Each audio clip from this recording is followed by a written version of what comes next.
आज आम बिल को बुलावाई आसीचु यहाँ संध्या टाइम रे आम गोटे चाषी भाई के देखलु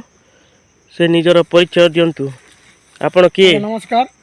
मो ना है हेमंत बंदीछोड़, गाँ सन्यासी कुंडामाल भांजीनाल पड़ा। मु जड़े चाषी हो तो आपण को धान कर मु बाहाल जगार कर 1064 आउ रंजित आउ बेली जगह कर भुए 11 जमुना सेमती कि हाँ यहाँ है बाहाल जगार फील्ड एटा को धान यहाँ है रंजित। हाँ ये रंजित धान देखन 160 दिनिया खेड़ भी लंबा लंबा अच्छे आउ पिल भी भल आसी रंजित धान टा आर बुनतल भी पूरा फ्रेश अच्छे बीपेज भी नहीं लगला रे गोड़ थर खाली मरा ही चेस आउ ये हजार यहाँ है 1064 ये 1064 भी खेड़ भल अच्छे ये धान भी 160 दिनिया ये फील्ड रे भी बीपेजर चेस मरा है और बाकी किसी मरा है बाकी धान पातबा के लगे जीवार 20-25 दिन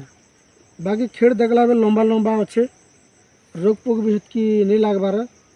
लास्ट के तेज रे काण हवा कोई नहीं होए बाकी तेज रे धानटा भल अच्छे। और ए वर्ष तो धान रो खेड़ टिके देखिबा को बहुत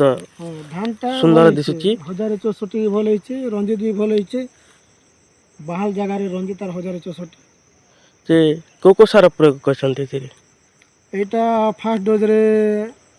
20-20-013 डीएपी दिया है सेकेंड डोज रे 20-20-013 यूरिया पोटास आउ धनजाइम गोल्ड अब जिंक दुईटा दिया है और लास्ट डोज ने दिया बारता सेमिति सेति के दिया छै बीपेज रे मरा है चेस। ओ धानटा तो बेसी भला दिसुची ना धानटा बहुत भल लागुची हमके देखिबा के बहुत खुशी लागुची धान रोजगार भी वर्ष टिके भल ना खेड़ भल दिसे जे खेड़ भल होइचे बेले रोजगार भी हबो जे किंतु आम रंजित धान एटा खाइबा पई करा हिची आउ ए पटटा बिक्री करबा पई ए पटटा बिक्री करिया पई खाइबा पई जेटा कोले भी हबो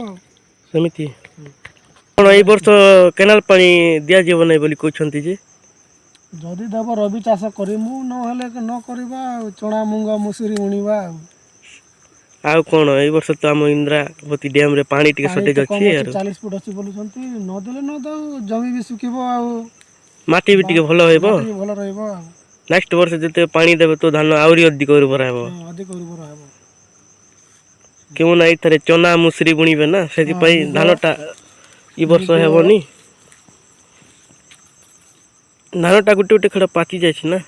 एटा हला मेसा धान ओ एटा मेसा धान भी बहुत सुंदर दिसछि ना पाची छी सरू सरू बाह धान वाले है छे कोन आरो सब भलो हां सब भलो ए धान चाष करी केमिति खुशी लागु तुमको बहुत खुशी लागु छै बहुत खुशी लागु तो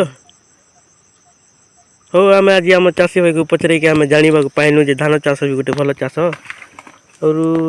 अर्थ उपार्जन भी करी सेतिरे बेसी भलो आर हम उन्नति भी होछि